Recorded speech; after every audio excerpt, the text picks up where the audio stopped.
Gemilang di Negeri Sembilan.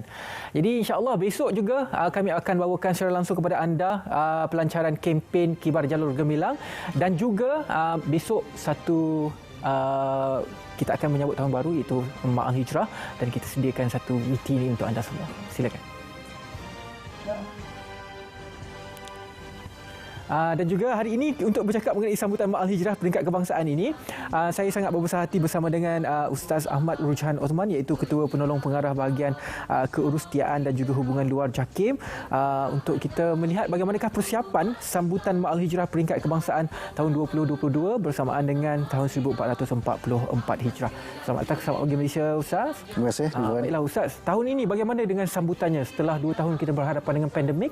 Tahun ini alhamdulillah boleh disambut. Jadi bagaimana sambutan di peringkat kebangsaan ini? Baik, bismillahirrahmanirrahim. Assalamualaikum warahmatullahi wabarakatuh. Terima kasih, selamat pagi Malaysia kerana memberikan slot untuk promo sambutan Ma'al Hijrah peringkat kebangsaan kali ini. Okey, bagi majlis sambutan Ma'al Hijrah peringkat kebangsaan pada tahun ini 1444 Hijrah 2022 Masihi, majlis ini akan disambut pada hari ini ya Ridwan.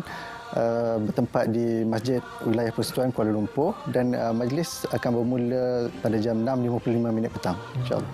Dan Ketua Duli Yang Maha Mulia Sri Paduka Baginda Yang di-Pertuan Agong dan juga Sri Paduka Baginda Raja Permaisuri Agong telah berkenan untuk hadir ke majlis ini. Alhamdulillah. Dan insya-Allah Yang Amat Berhormat Perdana Menteri dan juga isteri juga akan turut hadir untuk menyemarakkan majlis pada petang ini. Jadi apakah tema sambutan pada tahun ini? Berkenaan tema ini sangat menarik untuk sambutan pada tahun ini. Temanya adalah Keluarga Malaysia Pemangkin Kemakmuran. Dan Ridwan, tema ini sangat signifikan kepada umat Islam di negara ini sebenarnya. Suka saya kongsikan sedikit ulasan berkenaan ringkasan ulasan berkenaan tema ini untuk penghayatan bersama. Sebenarnya konsep keluarga Malaysia ini kita anggap sebagai satu simbol kebersamaan dalam kita menghadapi krisis pandemik COVID-19. Keluarga Malaysia ini jelas menunjukkan kepentingan institusi keluarga dalam menghadapi situasi yang mencabar sebenarnya Ridwan. Okey. 3 teras utama yang kita gariskan iaitu keterangkuman, kebersamaan dan kesyukuran. Ini kita jadikan sebagai nilai dalam konsep keluarga Malaysia.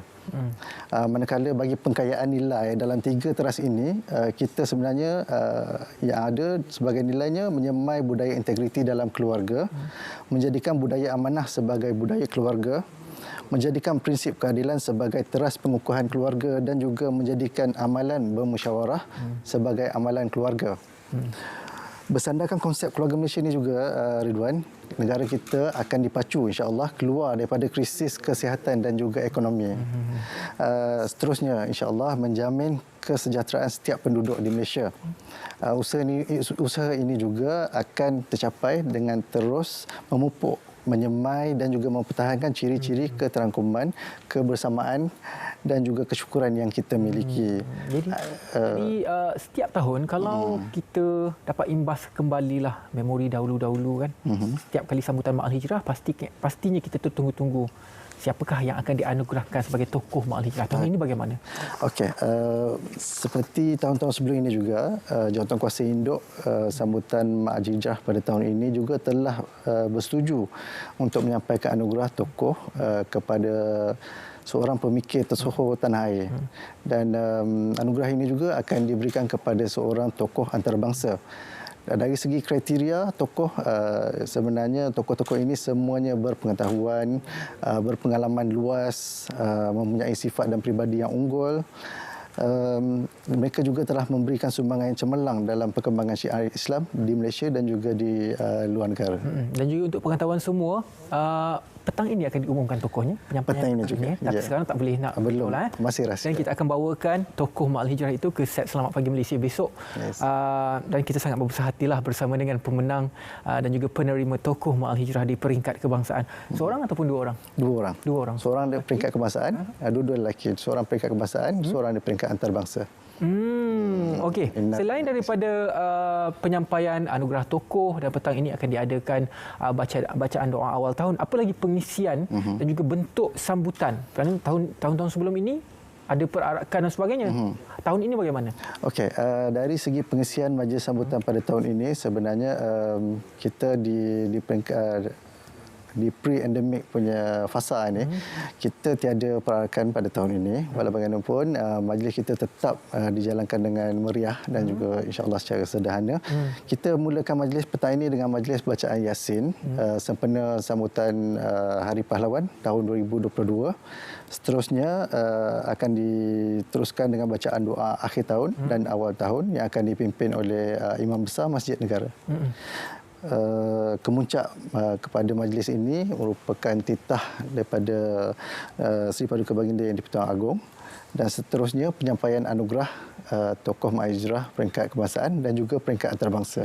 Jadi kalau masyarakat yang berdekatan di Lembah Kelang ini ingin hadir ke masjid, dibenarkan? Dibenarkan, tiada masalah. Tak ada masalah. Sehingga berapa kapasiti yang dibenarkan? Yang tu kita tak ada capkan limitationnya. Cuma dari segi inilah untuk kehadiran tetamu ni sebenarnya kita ada base pada jemputan kita lah. Kita punya tetamu jemputan tu sekitar 300 hingga 500 orang.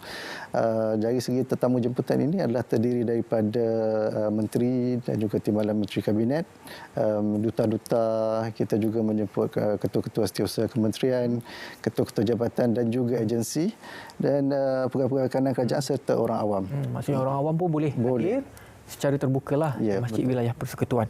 Jadi untuk yang ingin menyaksikan di Kecil TV ataupun di media sosial, di mana akan disiarkan? Okey, majlis sambutan pada tahun ini akan disiarkan secara langsung di saluran TV1 RTM dan juga akan disambung siar di TV Al-Hijrah, media sosial JAKIM seperti Web TV JAKIM, Facebook dan juga YouTube JAKIM. Selain daripada itu, beberapa radio RTM juga akan membuat lintas langsung seperti National FM, Trax FM, IFM dan juga Minal FM. Jadi itu antara beberapa medium yang anda boleh ikuti untuk menonton sendiri sambutan Ma'al Hijrah peringkat kebangsaan pada tahun ini, dan insya-Allah kalau perancangan tahun hadapannya pula bagaimana? Adakah akan kembali normal sambutan secara normal ataupun bagaimana? Okey, berkenaan perancangan untuk tahun depan bergantung sepenuhnya kepada keadaan semasa lah, Ridwan. Kita akan tengok keadaan pada masa itu sama ada membenarkan kita untuk kembali kepada kaedah-kaedah sambutan yang sebelum ini ataupun kita masih mengekalkan kaedah sambutan pada tahun ini. Kalau kita lihat setiap kali sambutan kita di peringkat media ini sering mewawarkan kepada masyarakat untuk mengikuti siaran sambutan Ma'al Hijrah ini kerana ia memberi satu impak kepada kehidupan, terutama kita kepada golongan Islam. Dari sudut pandangan Ustaz sendiri, kenapa kita perlu menghayati pengertian Ma'al Hijrah ini? Okey, dari segi penghayatan sebenarnya peristiwa hijrah ini sendiri, peristiwa hijrah Rasulullah sallallahu alaihi wasallam ini sebenarnya memberi banyak pengajaran kepada kita dan umat Islam secara keseluruhannya. Banyak pengajaran dan nilai yang dapat kita pelajari dan juga kita aplikasikan dalam kehidupan kita sebagai umat Islam. Itulah yang mana kita kena ambil inilah, menjadikan dia punya pengajaran ini sebagai satu amalan kita lah. Okeylah. Soalan terakhir saya, apakah harapan Ustaz terhadap sambutan Ma'al Hijrah pada tahun ini? Okey. Berkenaan sambutan, dari segi harapan saya sebenarnya sambutan kali ini saya berharap agar dia dapat dimanfaatkan oleh semua masyarakat Islam di Malaysia dan juga seluruh dunia amnya. Dan dari segi azam, contoh bagi azam awal tahun, insya-Allah saya yakin Ridwan juga mempunyai azam awal tahun tersendiri dari segi hijrah ini dan juga tahun baru ini juga. Insya-Allah.